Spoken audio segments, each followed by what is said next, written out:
श्री वाहिगुरु साहिब जी। सतनाम श्री वाहिगुरु साहिब जी। डंडौत बंदन अकबार सकला समरथ डोलन ते रखो प्रभु नानक ते कर हथ। ज्ञान अंजन गुर दिया अज्ञान अंधेर विनाश। हर कृपा ते संत भेटिया नानक मन परगास। श्री वाहिगुरु साहिब जी। सतनाम श्री वाहिगुरु साहिब जी। ज्यों भावे त्यों राख ले हम शरण प्रभ आए राम राजे। हम भूल बगाड़े दिन सुरात हर लाज रखाए। हम बारिक तू गुर पिता है दे मत समझाए। जन नानक दास हर कांडिया हर पैज रखाए। जन नानक दास हर कांडिया हर पैज रखाए। वाहिगुरु जी का खालसा वाहिगुरु जी की फतेह। परम सत्कारयोग गुरु रूप साध संगत जी, आप जी ने चौथे पातशाह श्री गुरु रामदास जी महाराज ਦਾ ਲਿਖਿਆ ਹੋਇਆ ਛੰਦ ਸਰਵਣ ਕੀਤਾ ਹੈ। ਇਹ ਛੰਦ ਉਹਨਾਂ ਦੀ ਰਚਨਾ ਆਸਾ ਮਹੱਲਾ ਚੌਥਾ ਛੰਦ ਕਰ ਚੌਥਾ ਦਾ 12ਵਾਂ ਛੰਦ ਹੈ ਅਤੇ ਤੀਸਰੇ ਸ਼ਬਦ ਦਾ ਆਖਰੀ ਛੰਦ ਹੈ। ਸ਼੍ਰੀ ਗੁਰੂ ਗ੍ਰੰਥ ਸਾਹਿਬ ਜੀ ਮਹਾਰਾਜ ਦੇ ਪੰਨਾ 450 ਤੇ ਅੰਕਿਤ ਹੈ। ਇਸ ਦਾ ਕੀਰਤਨ, ਇਸ ਦਾ ਗਾਇਨ ਆਸਾ ਜੀ ਦੀ ਵਾਰ ਦੀ 12ਵੀਂ ਪੌੜੀ ਜੋ ਸ਼ਲੋਕਾਂ ਸਹਿਤ ਹੈ ਉਸ ਦੇ ਆਰੰਭ ਵਿੱਚ ਕੀਤਾ ਜਾਂਦਾ ਹੈ। ਸਤਿਗੁਰੂ ਜੀ ਇਸ ਛੰਦ ਵਿੱਚ ਉਸ ਅਕਾਲ ਪੁਰਖ ਦੇ ਅੱਗੇ ਅਰਦਾਸ ਕਰ ਰਹੇ ਹਨ ਕਿ हे ਪ੍ਰਭੂ, हे ਮੇਰੇ ਰਾਮ ਰਾਜੇ, ਤੇਰੇ ਚਰਨਾਂ ਵਿੱਚ ਅਰਦਾਸ ਹੈ। ਜਿਉਂ ਪਾਵੇ ਤਿਉ ਰਾਖ ਲੈ ਹਮ ਸਰਨ ਪ੍ਰਭ ਆਏ ਰਾਮ ਰਾਜੇ। ਅਸੀਂ ਤੇਰੀ ਸ਼ਰਨ ਵਿੱਚ ਆ ਗਏ ਹਾਂ, ਤੇਰੇ ਦਰਵਾਜ਼ੇ ਤੇ ਆ ਗਏ ਹਾਂ। ਸਾਡੇ ਵਿੱਚ ਗੁਣ ਕੋਈ ਨਹੀਂ, ਤੁਸੀਂ ਸਾਨੂੰ ਬਚਾ ਲਓ, ਤੁਸੀਂ ਜਿਵੇਂ ਵੀ ਰੱਖ ਸਕਦੇ ਹੋ ਸਾਨੂੰ ਰੱਖ। ਹਮ ਭੂਲ ਵਗਾੜੇ ਦਿਨ ਰਾਤ। ਅਸੀਂ ਸੰਸਾਰਿਕ ਜੀਵ ਦਿਨ ਰਾਤ ਭੁੱਲਾਂ ਤੇ ਗਲਤੀਆਂ ਕਰਦੇ ਰਹਿੰਦੇ ਹਾਂ, ਮਾੜੇ ਕੰਮ ਕਰਦੇ ਰਹਿੰਦੇ ਹਾਂ। ਹਰ ਲਾਜ ਰਖਾਏ ਤੁਸੀਂ ਸਾਡੀਆਂ ਭੁੱਲਾਂ ਬਖਸ਼ ਦਿਓ, ਸਾਡੀਆਂ ਗਲਤੀਆਂ ਨੂੰ ਬਖਸ਼ ਦਿਓ ਅਤੇ ਦਰ ਆਉਣ ਦੀ ਪੈਜ ਰੱਖ ਲਓ, ਲਾਜ ਰੱਖ ਲਓ। ਅਸੀਂ ਤੁਹਾਡੇ ਦਰਵਾਜ਼ੇ ਦੇ ਉੱਤੇ ਆ ਕੇ ਇਹ ਬੇਨਤੀ ਕਰ ਰਹੇ ਹਾਂ, ਸਾਡੀ ਅਰਜ਼ੋਈ ਪ੍ਰਵਾਨ ਕਰ ਲਓ। ਹਮ ਬਾਰਿਕ ਤੂੰ ਗੁਰ ਪਿਤਾ ਹੈ। हे ਪ੍ਰਭੂ, ਅਸੀਂ ਬੱਚੇ ਹਾਂ, ਬਾਲਕ ਹਾਂ, ਤੁਸੀਂ ਸਾਡੇ ਪਿਤਾ ਸਮਾਨ ਹੋ, ਤੁਸੀਂ ਸਾਡੇ ਗੁਰੂ ਹੋ, ਗੁਰ ਪਿਤਾ ਹੋ। ਦੇ ਮਤ ਸਮਝਾਏ, ਸਾਨੂੰ ਮਤ ਦੇ ਕੇ, ਸਿਆਣਪ ਦੀਆਂ ਗੱਲਾਂ ਦੱਸ ਕੇ ਸਮਝਾਓ, ਸਾਨੂੰ ਸਿੱਧੇ ਰਸਤੇ ਤੇ ਪਾ ਦਿਓ, ਸਾਡੀਆਂ ਗਲਤੀਆਂ ਬਖਸ਼ ਕੇ ਸਾਨੂੰ ਸੱਚ ਦਾ ਰਾਹ ਵਿਖਾ ਦਿਓ।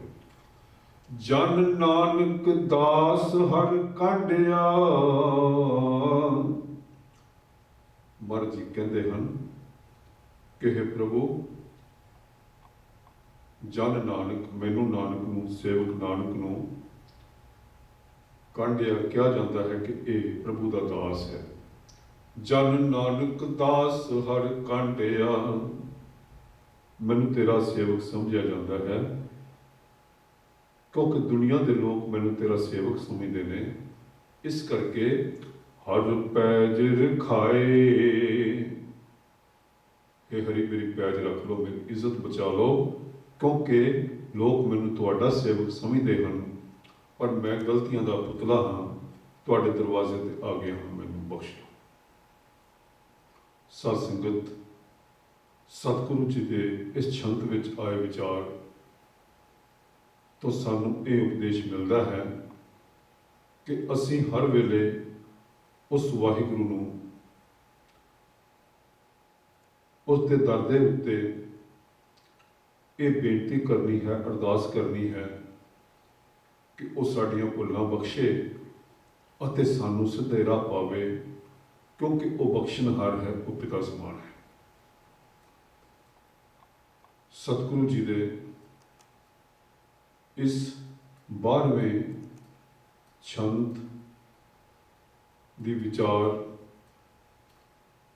ਸਮਾਪਤ ਹੋਣ ਤੇ ਹੁਣ ਅਸੀਂ ਆਸਾ ਜੀ ਦੀ ਵਾਰ ਦੀ 12ਵੀਂ ਪੌੜੀ, ਜੋ ਸ਼ਲੋਕਾਂ ਸਹਿਤ ਹੈ, ਇਸ ਦਾ ਪਾਠ ਅਤੇ ਚਿੰਤਨ ਕਰਨ ਦਾ ਯਤਨ ਕਰ ਰਹੇ ਹਾਂ। ਸ਼ਲੋਕ ਮਹੱਲਾ ਪਹਿਲਾ। ਸ਼੍ਰੀ ਗੁਰੂ ਗ੍ਰੰਥ ਸਾਹਿਬ ਜੀ ਮਹਾਰਾਜ ਦੇ ਪੰਨਾ 469 ਤੇ ਸ਼੍ਰੀ ਗੁਰੂ ਨਾਨਕ ਦੇਵ ਜੀ ਮਹਾਰਾਜ ਦਾ ਇਹ ਸ਼ਲੋਕ ਹੈ। ਸਤਿਗੁਰੂ ਜੀ ਬੜਾ ਹੀ ਖੂਬਸੂਰਤ ਵਿਚਾਰ ਦੇ ਰਹੇ ਹਨ। ਦੁੱਖ ਦਾਰੂ ਸੁਖ ਰੋਗ ਭਇਆ। ਸੰਸਾਰ ਦੇ ਵਿੱਚ ਸਾਡੇ ਨਾਲ ਕਿਵੇਂ ਵਾਪਰਦੀ ਹੈ। ਜਦੋਂ ਅਸੀਂ ਦੁਖੀ ਹੁੰਦੇ ਹਾਂ, ਫਿਰ ਦਾਰੂ ਦੀ ਤਲਾਸ਼ ਵਿੱਚ, ਦਵਾਈ ਦੀ ਤਲਾਸ਼ ਵਿੱਚ ਜਾਂਦੇ ਹਾਂ। ਦੁੱਖ ਹੋਵੇ ਤਾਂ ਦਵਾਈ ਮਿਲਦੀ ਹੈ, ਤੇ ਜਦੋਂ ਸੁੱਖ ਵਿੱਚ ਹੋਈਏ ਫਿਰ ਅਸੀਂ ਸਭ ਕੁਝ ਭੁੱਲ ਕੇ ਸੁੱਖਾਂ ਨੂੰ ਮੰਨਣ ਲੱਗ ਪੈਂਦੇ ਹਾਂ, ਜਿਹਦੇ ਨਾਲ ਅਸੀਂ ਰੋਗਾਂ ਵਿੱਚ ਗ੍ਰਸਤ ਹੋ ਜਾਂਦੇ ਹਾਂ, ਬਿਮਾਰ ਹੋ ਜਾਂਦੇ ਹਾਂ। ਮਹਾਰਾਜ ਜੀ ਕਹਿੰਦੇ ਨੇ ਕਿ ਦੁੱਖ ਜਿਹੜਾ ਹੈ ਉਹ ਦਾਰੂ ਬਣ ਜਾਂਦਾ ਹੈ। ਸੁੱਖ ਜਿਹੜੇ ਹਨ, ਜਿਨ੍ਹਾਂ ਨੂੰ ਅਸੀਂ ਬਹੁਤ ਪਿਆਰ ਕਰਦੇ ਹਾਂ, ਉਹ ਰੋਗ ਬਣ ਜਾਂਦੇ ਹਨ। ਪਰ ਦੁੱਖ ਦਾਰੂ ਸੁਖ ਰੋਗ ਭਇਆ, ਜਾ ਸੁਖ ਤਾਮ ਨ ਹੋਈ। ਮਹਾਰਾਜ ਜੀ ਕਹਿੰਦੇ ਨੇ ਕਿ ਜਾ ਸੁਖ, ਜਦੋਂ ਤੈਨੂੰ ਸੱਚਾ ਸੁਖ ਮਿਲ ਜਾਏਗਾ। ਤੂੰ ਦੁਨਿਆਵੀ ਚੀਜ਼ਾਂ ਦੇ ਵਿੱਚੋਂ ਸੁੱਖ ਭਾਲਣਾ ਹੈ, ਇਸ ਕਰਕੇ ਤੈਨੂੰ ਰੋਗ ਚੰਬੜਦੇ ਨੇ। ਜੇ ਤੈਨੂੰ ਸੱਚਾ ਸੁੱਖ ਮਿਲ ਜਾਏਗਾ, ਤਾਮ ਨਾ ਹੋਈ, ਤਾਂ ਫਿਰ ਤੈਨੂੰ ਕੋਈ ਤਕਲੀਫ ਨਹੀਂ ਹੋਏਗੀ, ਤੈਨੂੰ ਕੋਈ ਰੋਗ ਨਹੀਂ ਆਏਗਾ। ਨਾਮ ਸਿਮਰਨ ਦਾ ਜੋ ਸੱਚਾ ਸੁੱਖ, ਪ੍ਰਭੂ ਦੀ ਯਾਦ ਦਾ ਸੱਚਾ ਸੁੱਖ ਹੈ, ਉਹਦੇ ਨਾਲ ਜੁੜ, ਦੁਨਿਆਵੀ ਪਦਾਰਥਾਂ ਦੇ ਸੁੱਖ ਵਿੱਚ ਨਾ ਗੁਆਚ। ਤੂੰ ਕਰਤਾ ਕਰਨਾ ਮੈਂ ਨਾਹੀ। ਸਤਿਗੁਰੂ ਜੀ ਵਾਹਿਗੁਰੂ ਕੀ ਅਰਦਾਸ ਕਰ ਰਹੇ ਹਨ ਕਿ हे ਪ੍ਰਭੂ, ਤੁਸੀਂ ਕਰਦੇ ਹੋ ਇਸ ਸੰਸਾਰ ਨੂੰ ਬਣਾਉਣ ਵਾਲੇ, ਤੁਸੀਂ ਕਰਨਹਾਰ ਹੋ, ਸੰਸਾਰ ਦੀ ਰਚਨਾ ਕਰਨ ਵਾਲੇ ਹੋ। ਤੂੰ ਕਰਤਾ ਕਰਨਾ ਮੈਂ ਨਾਹੀ, ਤੇ ਮੈਂ ਕੁਝ ਵੀ ਨਹੀਂ, ਮੇਰੀ ਕੋਈ ਵੀ ਹਸਤੀ ਨਹੀਂ। ਜਾਹੋ ਕਰੀ ਨਾ ਹੋਈ। ਜੇ ਮੈਂ ਆਪਣੇ ਆਪ ਨੂੰ ਕੋਈ ਸਮਝਣ ਲੱਗ ਪਵਾਂ, ਹਾਂ ਮੈਂ, ਜੇ ਮੈਂ ਆਪਣੇ ਆਪ ਨੂੰ ਵੀ ਕੋਈ ਵੱਡੀ ਚੀਜ਼ ਸਮਝਣ ਲੱਗ ਪਵਾਂ, ਤਾਂ ਮਹਾਰਾਜ ਜੀ ਕਹਿੰਦੇ ਨੇ ਕਿ ਉਹ ਹੋ ਨਹੀਂ ਸਕਦਾ, ਕਰੀ ਨਾ ਹੋਈ। ਇਹ ਗੱਲ ਹੋ ਨਹੀਂ ਸਕਦੀ, ਗੱਲ ਬਣ ਨਹੀਂ ਸਕਦੀ, ਤੁਸੀਂ ਵੱਡੇ ਹੋ, ਮੈਂ ਕੁਝ ਵੀ ਨਹੀਂ। ਬਲਿਹਾਰੀ ਕੁਦਰਤ ਵਸਿਆ, ਤੇਰਾ ਅੰਤ ਨ ਜਾਈ ਲਖਿਆ ਰਹਾਓ। हे ਪ੍ਰਭੂ, ਤੁਸੀਂ ਬਲਿਹਾਰੀ ਹੋ, ਤੁਹਾਡੇ ਤੋਂ ਸਦਕੇ ਹੋਣ ਨੂੰ ਦਿਲ ਕਰਦਾ ਹੈ। ਤੁਸੀਂ ਬਲਿਹਾਰੀ ਰੂਪ ਹੋ, ਔਰ ਇਸ ਕੁਦਰਤ ਦੇ ਵਿੱਚ ਜੋ ਤੁਸੀਂ ਸਾਜੀ ਹੈ, ਇਹਦੇ ਵਿੱਚ ਵਸੇ ਹੋਏ। ਬਲਿਹਾਰੀ ਕੁਦਰਤ ਵਸਿਆ, ਤੇਰਾ ਅੰਤ ਨ ਜਾਈ ਲਖਿਆ। ਤੁਹਾਡੇ ਅੰਤ ਦਾ ਕੋਈ ਲੇਖਾ ਨਹੀਂ ਕੀਤਾ ਜਾ ਸਕਦਾ, ਹਿਸਾਬ ਨਹੀਂ ਕੀਤਾ ਜਾ ਸਕਦਾ। ਤੁਹਾਡੀ ਬੇਅੰਤਤਾ ਨੂੰ ਮੈਂ ਸਮਝ ਨਹੀਂ ਸਕਦਾ। ਬਲਿਹਾਰੀ ਕੁਦਰਤ ਵਸਿਆ, ਤੇਰਾ ਅੰਤ ਨ ਜਾਈ ਲਖਿਆ ਰਹਾਓ। ਇਸ ਖਿਆਲ ਦੀ ਹੋਰ ਵਿਆਖਿਆ ਕਰ ਰਹੇ ਹਨ। ਜਾਤ ਮੈਂ ਜੋਤ, ਜਾਤ ਇੱਕ ਵਿਅਕਤੀ, ਇੱਕ ਜੀਵ, ਜੀਵ ਦੇ ਵਿੱਚ ਜੋਤ ਹੈ, ਹਰ ਜੀਵ ਦੇ ਵਿੱਚ ਉਸ ਪ੍ਰਭੂ ਦੀ ਜੋਤ ਹੈ। ਜੋਤ ਮੈਂ ਜਾਤਾ, ਹਰ ਜਿਹੜਾ ਜੀਵ ਹੈ ਉਹ ਉਹਦੀ ਜੋਤ ਦਾ ਹਿੱਸਾ ਹੈ। ਇਹ ਜੀਵ ਔਰ ਉਹ ਜੋਤ ਆਪਸ ਵਿੱਚ ਜੁੜੇ ਹੋਏ ਹਨ, ਵੱਖਰੇ ਨਹੀਂ। ਜਾਤ ਮੈਂ ਜੋਤ, ਜੋਤ ਮੈਂ ਜਾਤਾ, ਅਕਲ ਕਲਾ ਭਰਪੂਰ ਰਹਾ। ਅਕਲ ਜੋ ਸੰਪੂਰਨ ਹੈ, ਜਿਹਦੇ ਟੋਟੇ ਨਹੀਂ ਹੋ ਸਕਦੇ, ਉਹ ਵਾਹਿਗੁਰੂ ਅਕਲ ਹੈ। ਕਲਾ ਜਿਹਦੇ ਟੋਟੇ ਹੋ ਜਾਂਦੇ, ਸੰਸਾਰ ਦੇ ਜੀਵ ਜਿਹੜੇ ਵੱਖਰੇ ਵੱਖਰੇ ਹਨ। ਮਹਾਰਾਜ ਜੀ ਕਹਿੰਦੇ ਨੇ ਕਿ ਉਹ ਵਾਹਿਗੁਰੂ ਜੋ ਸੰਪੂਰਨ ਹੈ, ਉਹ ਸਭ ਜੀਵਾਂ ਵਿੱਚ ਜੋ ਟੋਟਿਆਂ ਦੇ ਰੂਪ ਵਿੱਚ ਨੇ, ਸਭ ਦੇ ਵਿੱਚ ਵਸਿਆ ਹੋਇਆ ਹੈ, ਹਰ ਵੇਲੇ ਭਰਪੂਰ ਹੈ। ਅਕਲ ਕਲਾ ਭਰਪੂਰ ਰਹਾ, ਤੂੰ ਸੱਚਾ ਸਾਹਿਬ ਸਿਫਤ ਸੁਵਾਲਿਓ। हे ਪ੍ਰਭੂ, ਤੁਸੀਂ ਸੱਚੇ ਸਾਹਿਬ ਹੋ, ਸੱਚੇ ਮਾਲਕ ਹੋ ਸਾਡੇ। ਤੁਹਾਡੀ ਸਿਫਤ ਸੁਵਾਲਿਓ, ਸੁੰਦਰ ਹੈ, ਸੋਹਣੀ ਹੈ। ਜਿੰਨੀ ਵੀ ਤੁਹਾਡੀ ਪ੍ਰਸ਼ੰਸਾ ਕਰੀਏ ਚੰਗੀ ਲੱਗਦੀ ਹੈ। ਤੁਸੀਂ ਸਿਫਤਾਂ ਦੇ ਭੰਡਾਰ ਹੋ। ਜਿਨ ਕੀਤੀ ਸੋ ਪਾਰ ਪਿਆ, ਜਿਸ ਨੇ ਤੁਹਾਡੀ ਸਿਫਤ ਸਲਾਹ ਕੀਤੀ ਹੈ, ਉਹ ਇਸ ਸੰਸਾਰ ਸਾਗਰ ਤੋਂ ਪਾਰ ਹੋ ਗਿਆ ਹੈ, ਉਹ ਮਾਇਆ ਦੇ ਬੰਧਨਾਂ ਤੋਂ ਮੁਕਤ ਹੋ ਗਿਆ ਹੈ। ਤੁਹਾਡੀ ਸਿਫਤ ਸਲਾਹ ਕਰਨੀ ਇਸ ਜੀਵ ਦਾ ਮੁੱਖ ਕਰਤੱਵ ਹੈ। ਕਹੋ ਨਾਨਕ ਕਰਤੇ ਕੀਆਂ ਬਾਤਾਂ। ਨਾਨਕ ਜੀ ਕਹਿ ਰਹੇ ਹਨ, ਮਹਾਰਾਜ ਜੀ ਦੱਸ ਰਹੇ ਹਨ ਕਿ ਉਸ ਕਰਤੇ ਵਾਹਿਗੁਰੂ ਦੀਆਂ ਕੀ ਗੱਲਾਂ ਕਰੀਏ। ਸਾਡੇ ਵਿੱਚ ਇਤਨੀ ਹਿੰਮਤ ਨਹੀਂ, ਕੇਵਲ ਇੰਨਾ ਹੀ ਕਹਿ ਸਕਦੇ ਹਾਂ, ਜੋ ਕਿਛ ਕਰਨਾ ਸੋ ਕਰ ਰਹਾ। जो कुछ उसने करना है ਉਹੀ ਕੁਝ ਉਹ ਕਰ ਰਿਹਾ ਹੈ, ਉਸ ਦੇ ਹੁਕਮ ਨੂੰ ਕੋਈ ਤਬਦੀਲ ਨਹੀਂ ਕਰ ਸਕਦਾ। ਉਹ ਹੁਕਮੀ ਹੈ, ਉਹਦੇ ਹੁਕਮ ਅਨੁਸਾਰ ਸਾਰੀ ਦੁਨੀਆ ਚੱਲ ਰਹੀ ਹੈ। ਪਲ ਪਲ ਦੇ ਵਿੱਚ ਜੋ ਵੀ ਉਹ ਫੈਸਲੇ ਕਰਦਾ ਹੈ ਉਹੀ ਇਸ ਸੰਸਾਰ ਦੇ ਉੱਤੇ ਲਾਗੂ ਹੁੰਦੇ ਹਨ। ਅਗਲਾ ਸ਼ਲੋਕ ਦੂਜੇ ਪਾਤਸ਼ਾਹ ਸ੍ਰੀ ਗੁਰੂ ਅੰਗਦ ਦੇਵ ਜੀ ਮਹਾਰਾਜ ਦਾ ਹੈ, ਮਹੱਲਾ ਦੂਜਾ। ਮਹੱਲਾ ਦੂਜਾ। जोग शब्दं ज्ञान शब्दं वेद शब्दं ब्रह्मणे खत्री शब्दं सूर शब्दं शूद्र शब्दं प्राकृतै। महाराज जी दस रहे हैं कि इस संसार में जो ਵੱਖ-ਵੱਖ तरह के लोग हैं वो ਵੱਖ-ਵੱਖ तरह ਦੇ ਕਰਤੱਵ ਡਿਊਟੀਆਂ ਨਿਭਾ ਰਹੇ ਹਨ, ਕੰਮ ਕਰ ਰਹੇ ਹਨ। ਉਹਨਾਂ ਵਿੱਚੋਂ ਕੁਝ ਦਾ ਵਰਣਨ ਕਰ ਰਹੇ ਹਨ। ਜੋਗ ਸ਼ਬਦੰ ਗਿਆਨ ਸ਼ਬਦੰ। ਮਹਾਰਾਜ ਕਹਿੰਦੇ ਨੇ ਕਿ ਜਿਹੜੇ ਜੋਗੀ ਹਨ ਉਹਨਾਂ ਦਾ ਸ਼ਬਦ ਕੀ ਹੈ, ਉਹਨਾਂ ਦੀ ਵਿਚਾਰ ਕੀ ਹੈ। ਉਹਨਾਂ ਬਾਰੇ ਵਿਚਾਰ ਇਹ ਹੈ ਕਿ ਜੋਗੀ ਗਿਆਨ ਪ੍ਰਾਪਤ ਕਰਨ। ਜੋਗੀਆਂ ਲਈ ਗਿਆਨ ਪ੍ਰਾਪਤ ਕਰਨਾ ਪ੍ਰਮੁੱਖ ਹੈ। ਜੋਗੀ ਦਾ ਧਰਮ ਗਿਆਨ ਪ੍ਰਾਪਤ ਕਰਨਾ ਹੈ। ਜੋਗ ਸ਼ਬਦੰ ਗਿਆਨ ਸ਼ਬਦੰ ਵੇਦ ਸ਼ਬਦੰ ਬ੍ਰਹਮਣੇ। ਜੋ ਬ੍ਰਾਹਮਣ ਹਨ ਉਹਨਾਂ ਦਾ ਸ਼ਬਦ ਕੀ ਹੈ, ਉਹਨਾਂ ਦਾ ਧਰਮ ਕੀ ਹੈ ਕਿ ਉਹ ਵੇਦਾਂ ਦਾ ਅਧਿਐਨ ਕਰਨ ਅਤੇ ਵੇਦਾਂ ਦੀ ਸਿੱਖਿਆ ਦਾ ਪ੍ਰਸਾਰ ਕਰਨ। ਇਹ ਬ੍ਰਾਹਮਣ ਦਾ ਧਰਮ ਹੈ। ਖੱਤਰੀ ਸ਼ਬਦੰ ਸੂਰ ਸ਼ਬਦੰ। ਇਸੇ ਤਰ੍ਹਾਂ ਜਿਹੜੇ ਖੱਤਰੀ ਹਨ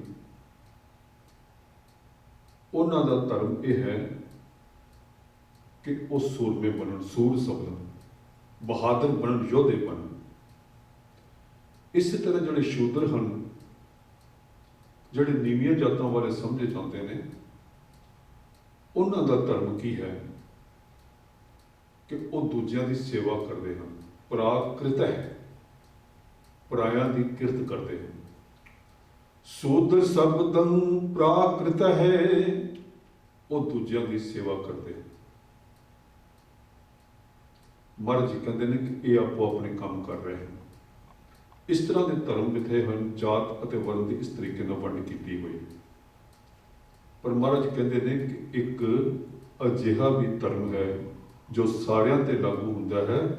ਉਸ ਧਰਮ ਨੂੰ ਅਪਣਾਉਣ ਦੀ ਲੋੜ ਹੈ। ਉਹ ਕਿਹੜਾ ਹੈ? ਸਰਬ ਸ਼ਬਦੰ ਏਕ ਸ਼ਬਦੰ।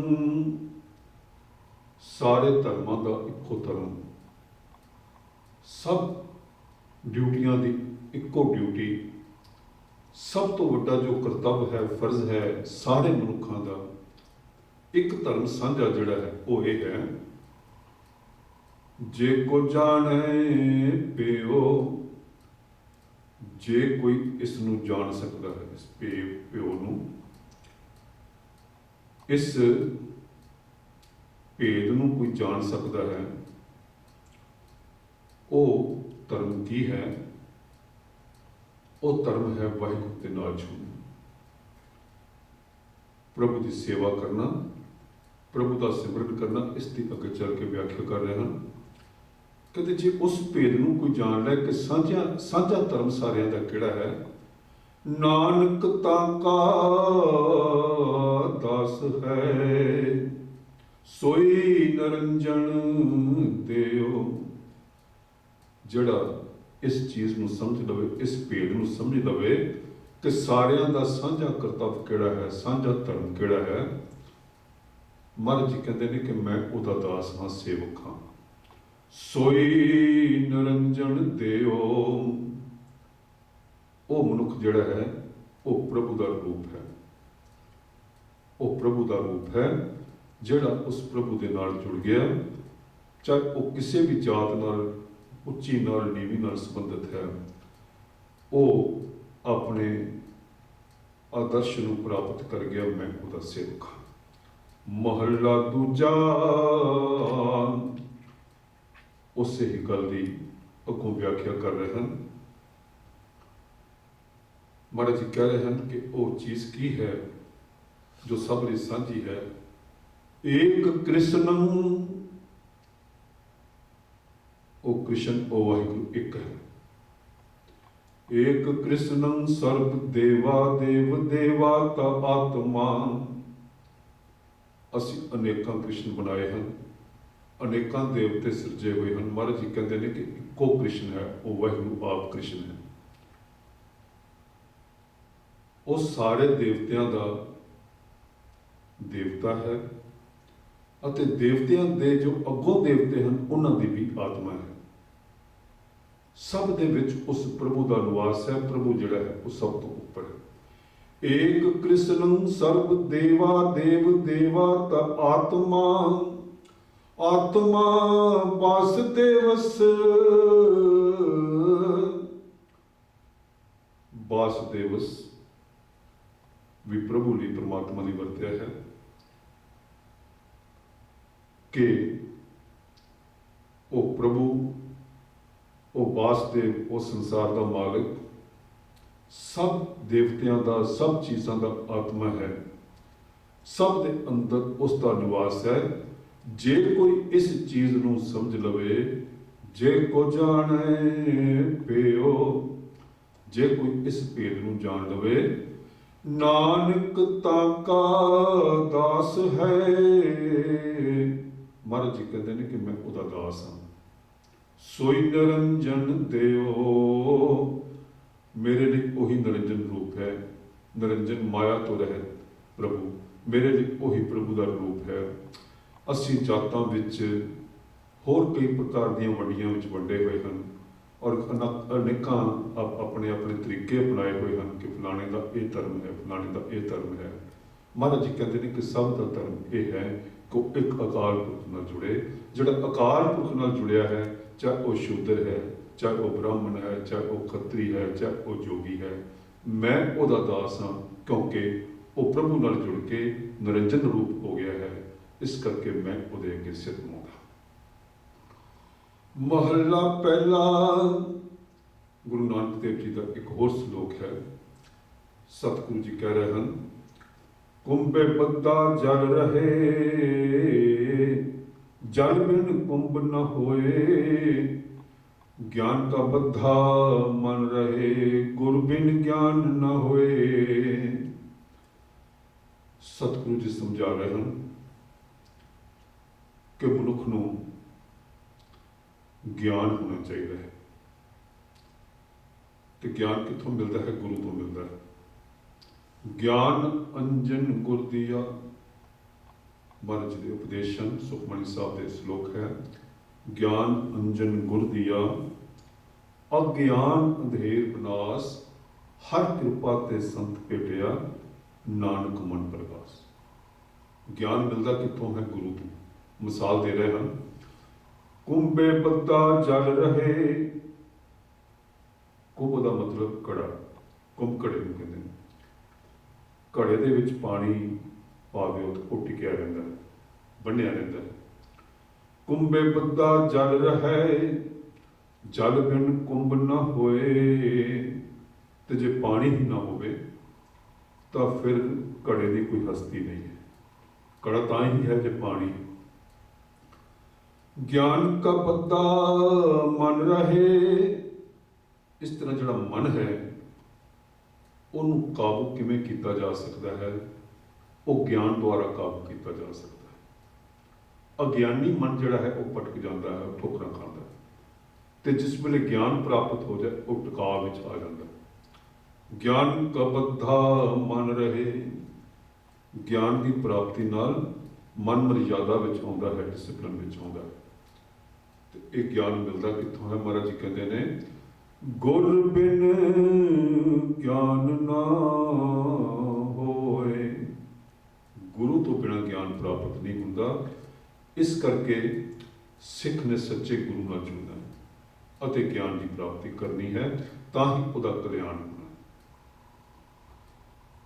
पौड़ी 12ਵੀਂ पौड़ी आसा दी वार दी सतगुरु जी फरमान कर रहे हैं। पढ़िया होवे गुणगार तां ओमी साक न मारिए। महाराज जी कहते हैं कि जे पढ़े हुए लोग माड़े काम करन लग पैन, गुनाह करन लग पैन, तो उन्हां दे मुकाबले ते जे कोई अनपढ़ साध है, ओमी अनपढ़, ओमी शब्द इस करके वरत्या जाता कि जिन्होंने सिर्फ ओम ही कहना होता और कुछ नहीं होता, इस करके वो बहुते ज्ञान का मालिक नहीं है। महाराज जी कहते हैं कि जे पढ़े लिखे गुनाह करन लग पैन तो फिर अनपढ़ सधारण जीव जड़े ने उन्होंने दोष देने की कोई लोड़ नहीं, उन्होंने दोष देने का कोई फायदा नहीं। जेहा कल ना ते वेहो ना पचारिए। महाराज जी कहते हैं कि जिस तरह का कोई काम करता है, जिहो जी कोई करना करता है, काम करता है, ते वेहो ना पचारिए, उस तरह ही उसका नाम प्रसिद्ध हो जाता है। जो माड़े काम करेगा भावें कितना पढ़िया होवे, उस माड़े काम के नाल उसका नाम जुड़ जाएगा, उसकी मशहूरी इस तरह होएगी, बदनाम हो जाए। तो अनपढ़ साध जो ठीक काम कर रहा है तो उसकी शोभा इस तरह ही हो जाएगी। बहुते पढ़े च अनपढ़ होने का कोई फर्क नहीं है। ऐसी कला न खेडिए जित दरगे गया हारिए। महाराज जी कहते हैं कि भाई एहो जे काम ना करो, ऐसी कला न खेडिए, एहो जे काम ना करो जित दरगे गया हारिए, जिन्हां करके दरगाह दे विच, रब दे दरबार विच तुसी हारे हुए मन्ने जाओ। तुहानू ये खिताब मिले कि तुसी जीवन हार के आए हो, तुसी जीवन विच माड़े काम करके आए हो। ये कमाई असी नहीं करनी, ਇਹੋ ਜਿਹੇ ਕੰਮ नहीं करने जिहदे नाल दरगाह विच मान प्राप्त होने की थां बेइज्जती होवे। दरगे गया हारिए पढ़िया ते ओमिया, विचार अगे विचारिए। महाराज जी कहते हैं कि पढ़िया होवे चाहे अनपढ़ होवे, जिस वेले वो प्रभु की दरगाह में जाएगा, उहदे कम्मां दे जो काम उसने कीते हैं उन्हां दे आधार ते उहदा फैसला होएगा, उहदी विचार होएगा। पढ़िया अते ओमिया विचार अगे विचारिए, मोह चले सुरगे मारिए, मोह चले सुरगे मारिए। मोह चले जेड़े अपने मुंह के हिसाब नाल, अपनी मर्जी नाल सारे काम करते हैं, वाहिगुरू की मर्जी के अनुसार अपने जीवन ढालते हैं, मर्यादा विच नहीं लियाउंदे। महाराज जी कहते हैं कि अपनी मर्जी नाल चलण वाले मनमुख जिहड़े ने वो प्रभु तो बेमुख हो जाते हैं। इस करके मोह चले सो अगे मारिए, अगे प्रभु की दरगाह में जाएंगे तो उन्होंने मार पैगी, क्योंकि उन्होंने अपना जीवन ठीक ढंग नाल नहीं जीविया। इस करके वो प्रभु के दरबार विच चंगा स्थान मान नहीं प्राप्त कर सकेंगे। इस करके सतगुरु जी सानू समझा रहे हैं कि भाई प्रभु के हुक्म विच रहो, मर्यादा विच रहो, जीवन नूं चंगा बनाओ, बहुती अपनियां मन मर्जियां अते हौमे विच ना बचो, मनमुख ना बनो, गुरु की सिक्ख्या ते चलण वाले गुरमुख बन के इस जीवन का लाभ उठाओ। साध संगत सतगुरु जी के उपदेशों नूं सरवण करके, इन्हां दा चिंतन करके असीं ये प्रण करना है ਕਿ ਅਸੀਂ ਇਸ ਜੀਵਨ ਵਿੱਚ ਚੰਗੇ ਕੰਮ ਕਰਨੇ ਨੇ, ਆਪਣੇ ਆਪ ਨੂੰ ਉਸ ਵਾਹਿਗੁਰੂ ਦੀ ਜੋਤ ਨਾਲ ਜੋੜਨਾ ਹੈ, ਤਾਂ ਜੋ ਜਦੋਂ ਉਸ ਦੇ ਦਰਬਾਰ ਵਿੱਚ ਅਸੀਂ ਪਹੁੰਚੀਏ ਤਾਂ ਸਾਨੂੰ ਮਾਣ ਵਾਲੀ ਥਾਂ ਮਿਲੇ, ਸਾਨੂੰ ਖੱਜਲ ਖੁਆਰ ਨਾ ਹੋਣਾ ਪਵੇ। ਸਤਿਗੁਰੂ ਕਿਰਪਾ ਕਰਨ, ਸਾਨੂੰ ਇਹ ਅਵਸਥਾ ਪ੍ਰਾਪਤ ਹੋਵੇ। ਵਾਹਿਗੁਰੂ ਜੀ ਕਾ ਖਾਲਸਾ, ਵਾਹਿਗੁਰੂ ਜੀ ਕੀ ਫਤਿਹ।